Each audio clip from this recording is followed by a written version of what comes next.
Well, joining me now to discuss the latest development between the U.S. and Russia involving President Trump and former Russian President Medvedev is Hamilton Odunze from Boston, Massachusetts.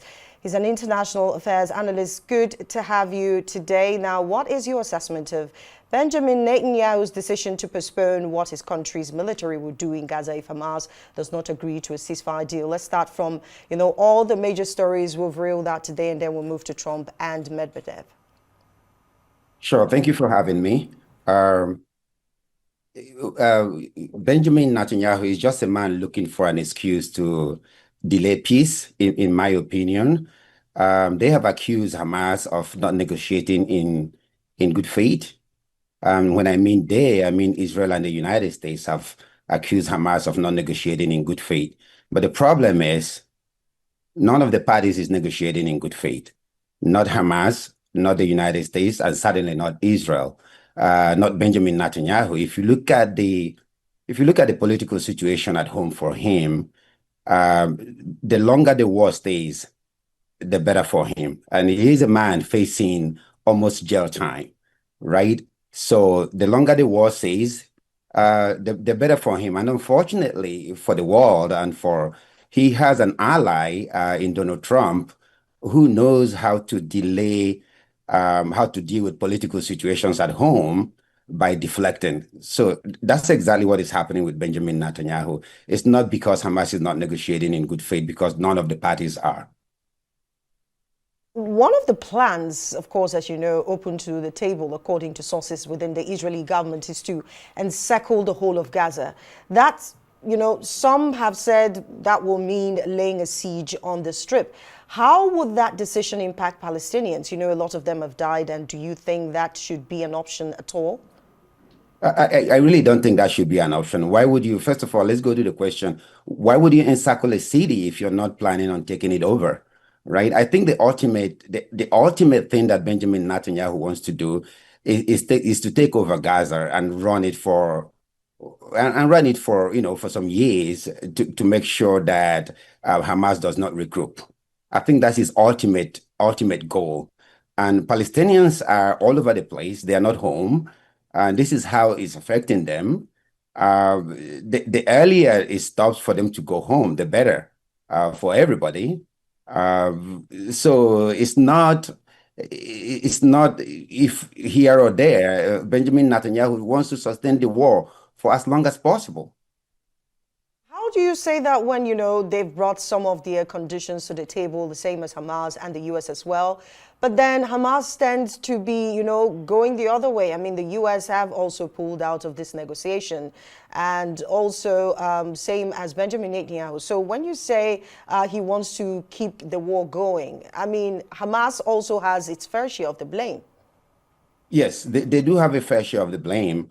But the problem is before a truce happens, the bigger party will have to negotiate a situation and a condition that does not humiliate the smaller party, right? Once you don't intend to humiliate the smaller party, then you're talking about peace, right? So I don't think, I think Netanyahu just wants to sustain the war because he doesn't want to arrive at a situation and at a position that will not humiliate Hamas or Palestinians.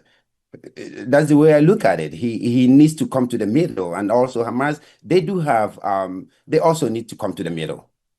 Now, you mentioned Trump's, role in all of this as an ally to PM Benjamin Netanyahu. How can he play a role to see that this comes to an end? I mean, about his campaign promises while he was, during his campaign days where he said Joe Biden was, propagating stupid wars.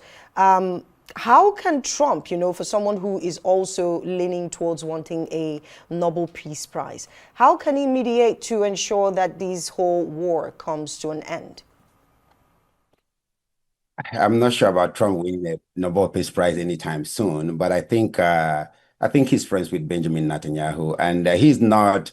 I don't think they're interested in ending the war as soon as possible because it also affects the political situation at home in the United States for Trump. That means even though he promised during his campaign, if you recall his first term, one of the things he campaigned on was there was no war in his first term. And here we are. The world is in turmoil, war everywhere. How is he going to stop all these wars? I don't think he has any real strategy in stopping it. Because, first of all, it's helping him at home, and it's also helping his friend, Benjamin Netanyahu. So what you're saying is he's totally aware of, what Benjamin Netanyahu is doing with regards, just to sustain the war and see how they can take over, Gaza. That's what you're saying. But let me move to, the mediators that is talking about Qatar and some other Arab nations involved in these negotiations. Right. They've given their all to make a deal happen, but it's not forthcoming. So what can be done at the end of the day, for a truce to happen in all of this?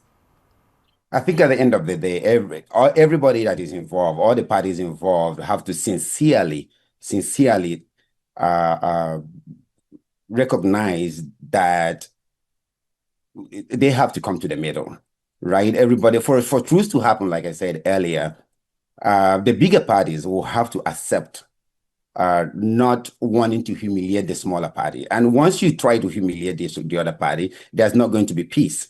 For example, Benjamin Netanyahu will have to pull out of Palestine, right? Allow aid to come to the people, allow food to come to them, allow other things, pull out from there, and then that is the way to truce. Otherwise, you're humiliating the other people, and they're not going to just go home like that and not fight back. Mr. Hamilton, there's something Trump had mentioned about rebuilding Gaza, calling it probably a beautiful city. How do you rebuild Gaza while these wars are ongoing? Because some of Benjamin Netanyahu's plans are to fish out Hamas. But how do you fish out and then keep rebuilding the city? One of those issues some people have pointed out is the fact that Rafah has been the center of where, Trump and Benjamin Netanyahu would like to take over. What is your assessment of that, rebuilding Gaza while the war continues? It's not possible to rebuild a city while the war is on. If you go back to what Trump said, um, trying to build a Trump Plaza in the middle of Gaza and things like that, um, uh, that is not a way to peace, right? When you tell the people that you're going to rebuild Gaza, as a matter of fact, from Trump's perspective, he wants to resettle the people of Palestine and move them all somewhere else, and then take over the city. Maybe Israel take over part of it. Maybe he takes over part of it.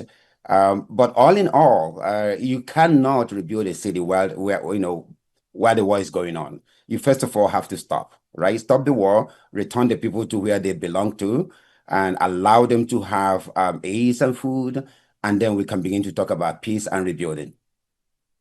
Quickly to global tariffs. That's the biggest, trendiest topic now since it touches every country. Now, Trump's global tariffs, are these tariffs or moves more of an overzealous one, or do you think Trump wants to really make America great again? In my opinion, making America great again has nothing to do with tariff at all. It has to do with internal politics and the way Trump and his MAGA group perceive America. I think they see America as with the immigration problems, people coming over from everywhere else. So they know what they mean by making America great. But in my opinion, it has nothing to do with tariff. Wow. So the concern here, though, you are African, of course. So let's talk Yes, about, I am. Africa. Nigeria has received its fair share of the so-called tariff. How can Africa position itself on the diplomatic front with the U.S. administration to renegotiate, if possible?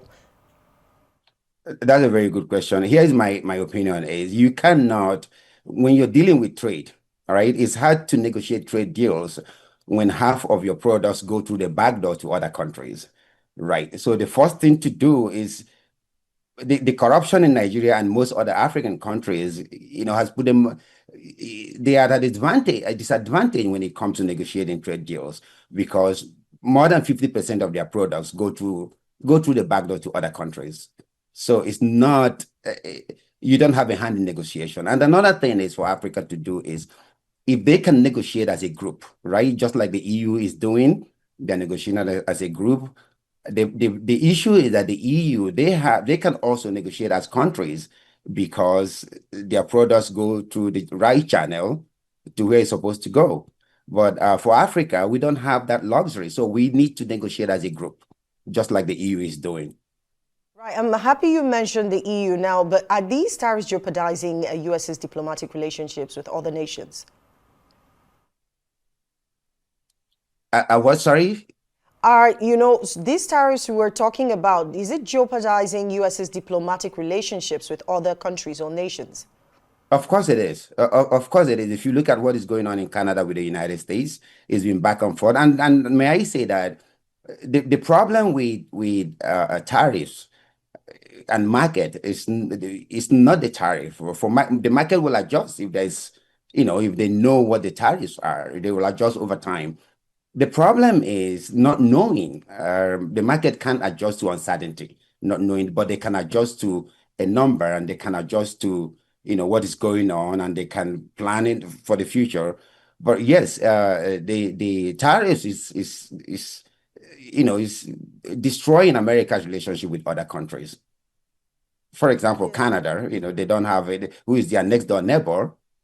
They're going back and forth with Canada. So now, I know you're not an economist, but then, of course, as an international affairs analyst, you know better, and being that you are in the US. Now, how does this, affect consumers the most? Because some people have said it's the business owners and the consumers that will feel the pressure of these tariffs the most. How is that? Yeah, the truth is that tariffs are taxes, right? They are taxes on goods. And when you put a tariff on goods that is imported into your country, uh, businesses are not going to, they're not going to eat the costs. They will pass it down to the consumers. And that's what everybody's crying out in the United States, right? It is going to boil down to consumers paying whatever, what the tariffs, they are really taxes. But the problem is, he has been able to, the president of the United States has been able to convince the majority of his followers, and they argue that tariffs are not taxes. But the truth is that tariffs are taxes paid by the consumers. Now, after Trump, visited Europe just over the weekend, where he met with EU Commissioner Ursula von der Leyen, countries, should now be hopeful, right? This means Trump is open to negotiation. That is what we're saying. Yes, well, I think he's open to negotiation for as long as it lasts, right? He's ready to negotiate because of the political situation at home. He's ready to continue with the negotiations, and every day he'll come up and tell you what country is negotiating with him and what country is not negotiating with him. And the whole essence is to deflect from his political problems at home. If you look at the Epstein files, he's throwing everything at the board to see what sticks and how he's going to deflect the conversation. So he's open to negotiation for as long as it keeps him going with his base and nothing really bad happens with the Epstein files. So yeah, he's open to negotiations and he's going to stretch it for as long as he can. The Epstein files, the way you put it sounds like a trap. But then let's move to the Trump and ex-president Dmitry Medvedev, whose Right. comments have prompted Trump to move nuclear weapons to a strategic position, so to speak. Do you think it's a wise decision, especially that Trump's comments, come before the election where he said, oh, no wars and all of that? And we know that he is actually in pursuit of a Nobel Peace Prize. In fact, as we speak, I think Cambodia is considering that. So what do you make of that? Well, like I said before, I'm not sure about Trump winning the Nobel Peace Prize anytime soon. But the issue is, uh, America, they've had nuclear submarine in that region for a very long time, going down to many presidents before Trump.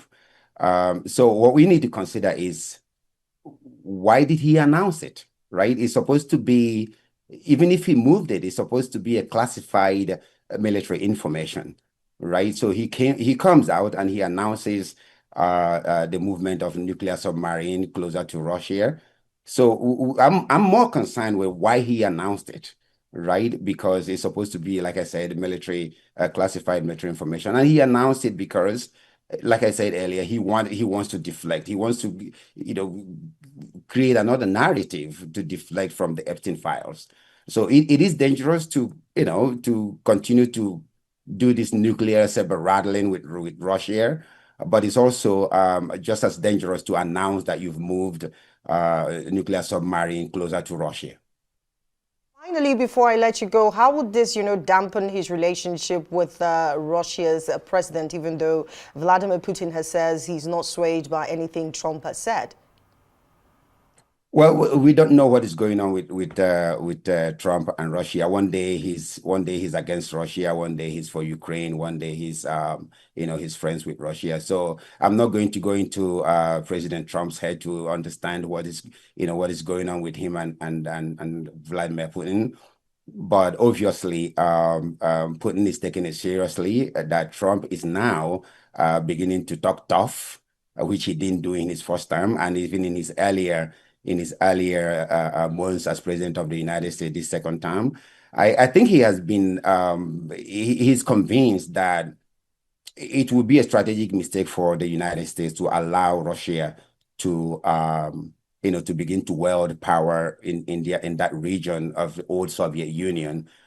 So he understands that, but I don't know how he's going to impact him personal relationship with Putin, like he always says is his friend. But on the international and the political front, it's something that both of them are taking seriously. Absolutely. Thank you so much, Hamilton Odunze, for joining us from Boston, Massachusetts. We touched on the major stories today on the world.